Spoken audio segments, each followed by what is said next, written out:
My dudes, my guys, my freaking boys. Full of bad decisions.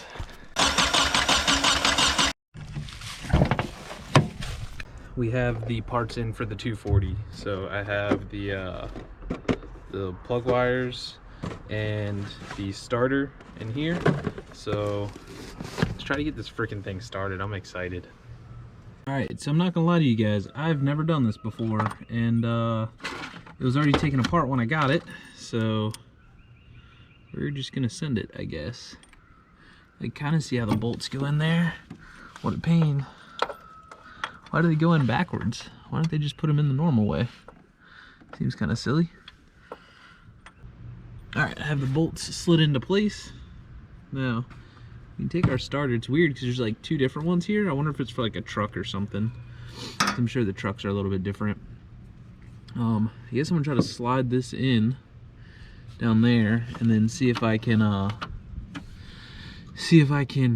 try to tighten one side or one of the bolts. So let's see.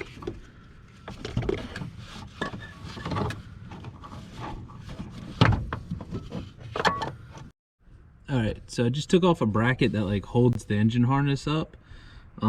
Hopefully I can fit it in there now because it was hitting that before. I don't know whether this aftermarket one is like a little bit bigger than the old one or what, but it was not happy. So we'll try it again. Alright, so I have the bolts started. It's down in there. I think it's gonna be easiest if I get under the bottom and tighten these bolts up. Maybe, I don't know what I'm doing. I don't work on these things, so I guess I'm gonna get up under there and see. But I feel like that might be easier. And I did bring like a swivel and stuff like that because there's like the way the firewall is, like for the transom and stuff. I don't think I'm gonna be able to get a tool like on the side of it. They should just put the bolts in this way. That would have made a whole lot more sense. But like I said, what do I know? All right, we're under my poor man's lift, aka my trailer. That's why I left this thing on the trailer. But you can see bolts are much easier to get to now, at least that one. I can't see the other one, but I'm sure I'll be able to feel it. So we'll go ahead and try to tighten these up now. So this one I can't really get with the gun because I only brought long sockets down here, deep sockets. I didn't bring shallows, so I can't really get to this one with the gun, but I can get it by hand. It feels like, yeah, it's in there by hand. Now that top one is gonna be a pain. Oh, I'm struggling right now, boys. I'm struggling.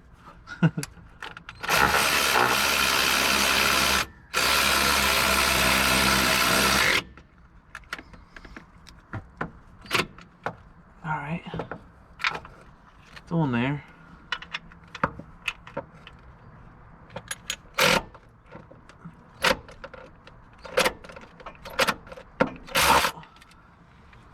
Alright, there's that. Wonder if I should just attach the power now too.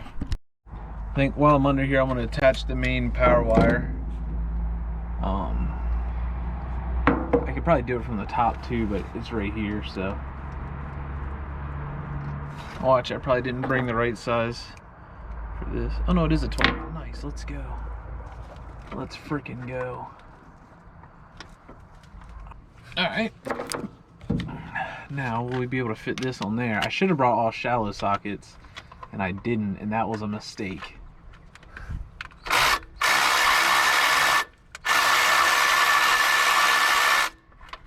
mean, it's on there.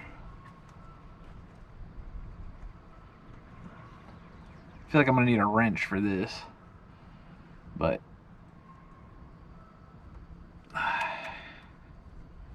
it's still not tight enough. Yeah, I'm probably gonna have to grab a wrench for that. I don't think it's gonna go. But the starter is in. All right, before I go up to the garage and grab more tools for the starter, I'm gonna try to put this on in case, for whatever reason, I need to get anything else. I shouldn't, but this is how my life works. So go ahead and slap these bad boys on there. So 4 is the long one. It was up front here. This one's 4. There it goes, clicked in there nice. don't know if that's gonna mess with it. We might have to move it around some. For whatever reason, that wire is like a little bit short, it looks like. The rest of them are really long, so it's kind of weird. But so all those are on. Let me go grab a wrench and some wire, and then we can try to start this thing. Let's try this again. Now we have tools, and they're going on the way to tighten things.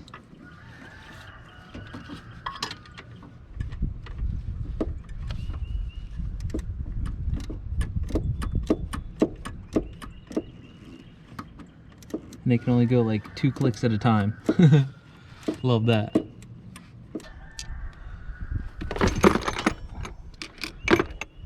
All that stuff. The 2 10 mils for holding the. I'll put these back into the engine harness thing later. No point now, in case I gotta take stuff back apart. So, all right, let's go steal the battery out of Eric's car. The only reason I'm stealing Eric's battery is because the one in the Miata is tied down, the one in the Beat is too small, and all the other ones are a pain to take out. And we haven't done a battery tie down on Eric's car yet, so it's just pull the terminals and it'll come out. So that'll be nice. Hopefully the terminals aren't like too far away to where it won't reach or something like that. But we have Eric's car all done. We just got to clean the outside. We're doing that soon. But he came over and got the interior all dialed in.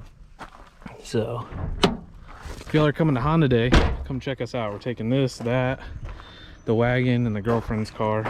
So sheesh. This engine bay looks so good, dude. This car's so fun.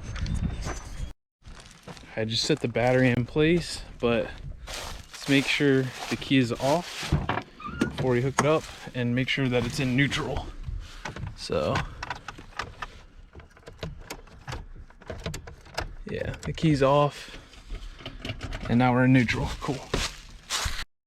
The hazards are on, so it's something. It does something. I have no idea where the hazards are. Oh, they're up here. All right, neutral. Let's turn the key. Oh man.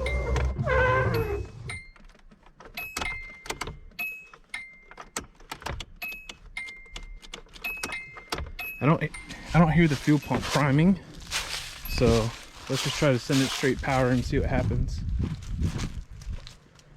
Let's see. It's in neutral, so we should be all right.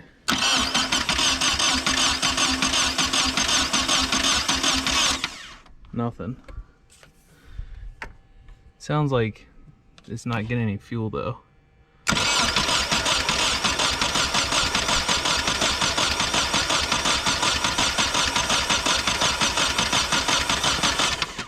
Just had a thought. I just got too far ahead of myself. The intake isn't on, which means it doesn't have a map sensor or a like a TPS or anything like that. So let's try to slap this thing on and see if that helps. So surprise, surprise, when you know we're missing another piece. I guess this is supposed to be out here like that, so we're missing that piece, I would assume. This could be problematic. I don't know if it will not start because of that. I feel like it probably won't, because it's not going to know how much air is coming in. But oh, okay, I do have that piece. I see it on the passenger side. So I put this on, but it's ripped, so it's gonna have an air leak. So I don't know if it's actually gonna work, but I don't know. I still don't think it's getting fuel, but we can try to hook it up and just see. All right, we got all that stuff plugged in now, so I guess let's try her again.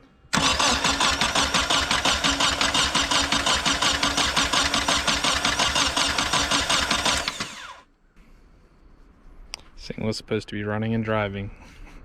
God. Oh man. Well, guess we can tear it apart and see if it's getting fuel.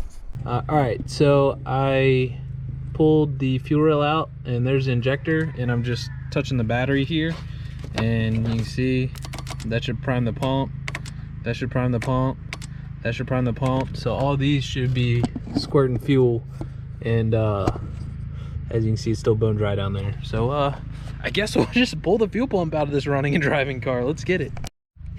Alright, so after cracking this open, something's telling me it probably needs a fuel pump. Also, something's telling me that I'm gonna have to end up buying a gas tank for this thing, because I feel like I'm 99.9% sure these bolts aren't just gonna come out. So, let's see how this goes, I guess. We're in the garage now because the running driving 240 has a locked up fuel pump. So I pulled the fuel pump out and tested it, and it's bad. So I'm going to fix that with this Deechworks 650 that I had laying around. It's used too, but I'll see if we can solder this in and get it fixed up. My issue is that I don't have any heat shrink, it would seem. So I'm kind of mad about that, but if we can just rig it together for now, then we'll worry about it later. All right, we have the pump is on. Trying to rush. I have someone on the way over here. They're gonna be here like any minute. So I also broke that fuel return. I don't know if I said that previously, but I broke that fuel return and I finessed it with a welder, so it's back together. Let's put the pump in and hope it turns on. I really hope it turns on, man. All right, I have the pump in. Let's see if we turn the key and hear it. Oh yeah, it primed. All right, so the key is turned. Let's go out here and try to make sure we don't have any leaks. Let's see. Brake light's stuck on. It's got a little bit of a leak, but should be fine. Nothing crazy. So after like a can of ether, I might actually have to blip the throttle while I do this. So I might not be able to do this with one hand.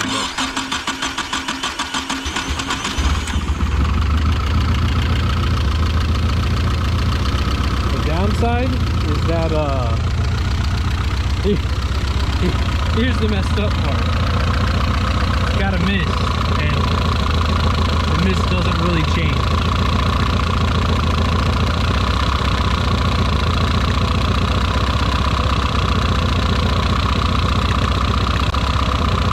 So guess we'll go get the compression tester and see how good this run and driving 240 is.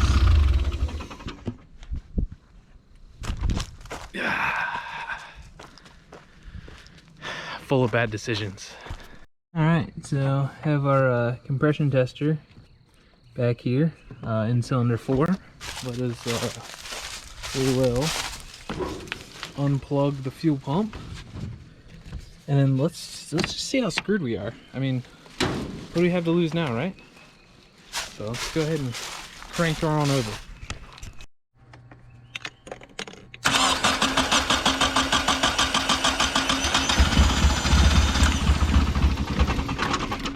How did that just try to run with no fuel pump in it?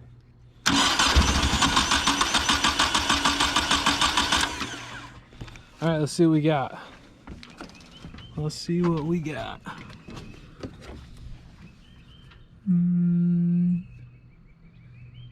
This is like 190-ish, I guess, 180, something like that. Let's try it again since it did crank over. Maybe we'll squirting fuel down in there. Let's see.